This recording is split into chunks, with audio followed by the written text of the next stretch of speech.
welcome back. Shaunz here. I know this looks a bit different. I'm in a different location and I look a hot mess right now, but please excuse it. I just had my hair washed and yeah, so please excuse the bonnet and the robe and all that crazy stuff. Anyways, today I'll be giving you a review slash update on the new camera that I purchased a couple weeks ago.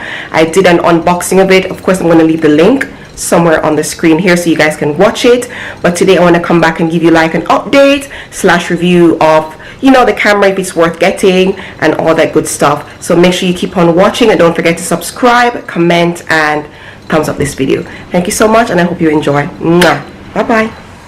Alright, lovely. So this is the back of the camera. It has a very big screen and right there it says, hang on a minute, let this settle in. Okay, so it says 20.3 megapixels, and as I mentioned in the unboxing, it has Wi-Fi capabilities. And now these are the buttons right here. This one is to delete your pictures. This one is for menu, and then obviously, you know, you find the settings there and information here, and that's for the Bluetooth capability as well. So we're going to switch it on. So the on button is here. I've got long nails, so it makes it really difficult. So it's switched on. Okay. So that's the screen. That's how big the screen is when it's switched on. And then it has this little dial right here. Let it focus, let it focus. It has this dial right here, and now it's on auto because I usually keep it on auto, but then if I want to shoot, I can simply put it on this mode right here, which is recording mode. But I just leave it on auto when I'm, you know, taking pictures and stuff like that. But I figured something out. I was trying to use it to record the other day and I didn't put it on the recording mode, and it kept, you know, shutting down on me. So I reckon that I have to put it on recording mode in the future. And this is what I used to record. I just press this down. Something I wish, you know, was different on this camera was that the buttons were raised. They're quite flat, so it makes it difficult to press them, especially when you have long nails. It's not easy, but anyways, that's very simple. It's, you know, it's not a big deal. So this is a dial that you use to change to different settings. As I said, I mostly put it on auto.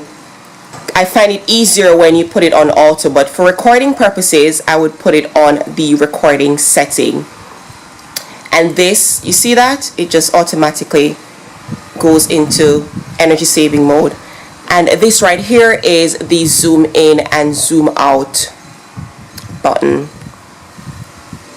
And as it says here, PowerShot SX740 HS, and it shoots in 4K as well. I haven't tried the 4K capabilities yet, but I can't wait. But for now, I'm just using the regular shooting capabilities. Okay, so let's turn that on again because it just automatically turned off itself. Now it has a 40 times zoom, which is quite a lot for a very small camera. So if you want to take pictures that are, you know, far away, if you want to take a subject that's far away, it's very good. The zoom is very good and it picks it up really, really nicely. So now I'm going to turn it around like this. So it says on the front there, it's 40 time optical zoom. And as you can see, guys, it's a very small camera, so it makes vlogging very, very easy. It makes vlogging a breeze. I would totally recommend this for vlogging because it's easy to just throw in your bag or your purse. And then, of course, you have the tiltable screen like that. You have the tiltable screen, so when you're vlogging, it's much easier for you to be in the shot. So, yeah. Let's turn that off.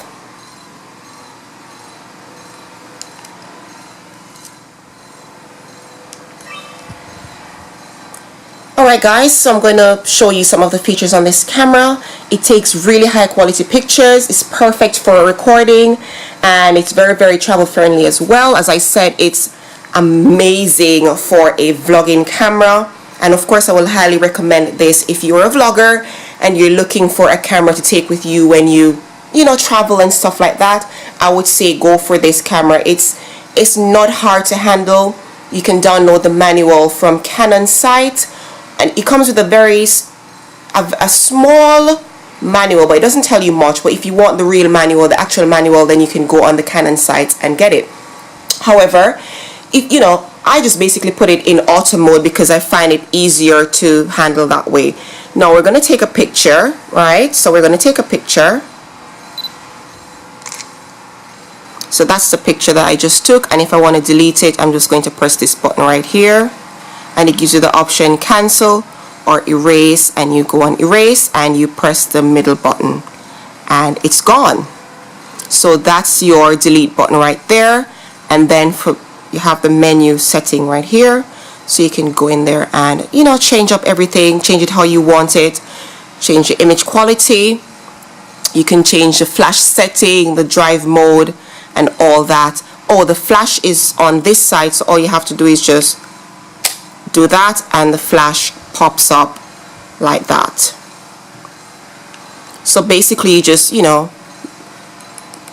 click your menu, then you use these little bars right here to maneuver on the camera. So you'll find quite a few different settings and stuff, and you just change it to what you like basically. So let's take it off of menu. Okay.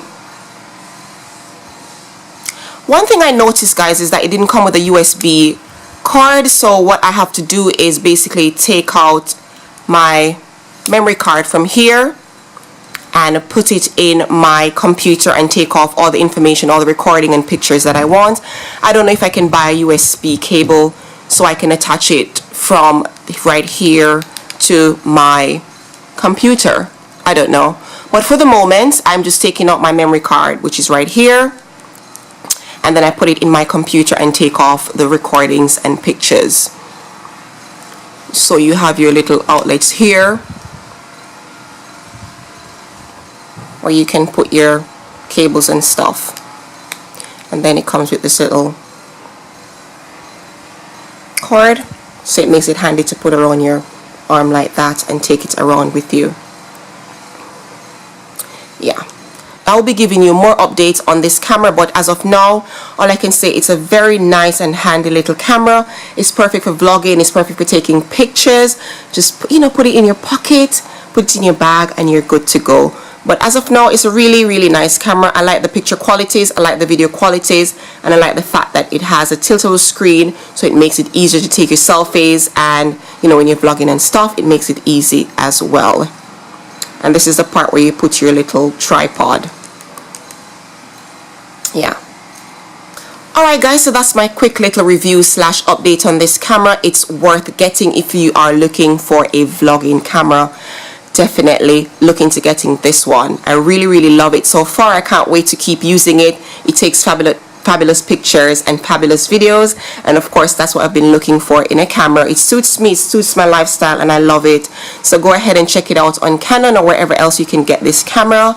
I would recommend it. So that's it guys. If you have any questions, please let me know in the comment section down below, and yeah, I love you guys and I thank you so much for watching. I'll see you next time. So basically guys, I'm recording from my camera and I am on my balcony. Can you see how beautiful it looks outside? I mean, the quality of this camera is absolutely amazing. The recording and the pictures are absolutely beautiful on this camera. It's a beautiful day in Antigua. It's not raining today. It's been raining, I heard, for the past couple of weeks. So we're very happy to have a little bit of sunshine today. So yeah. Beautiful, isn't it? Absolutely gorgeous.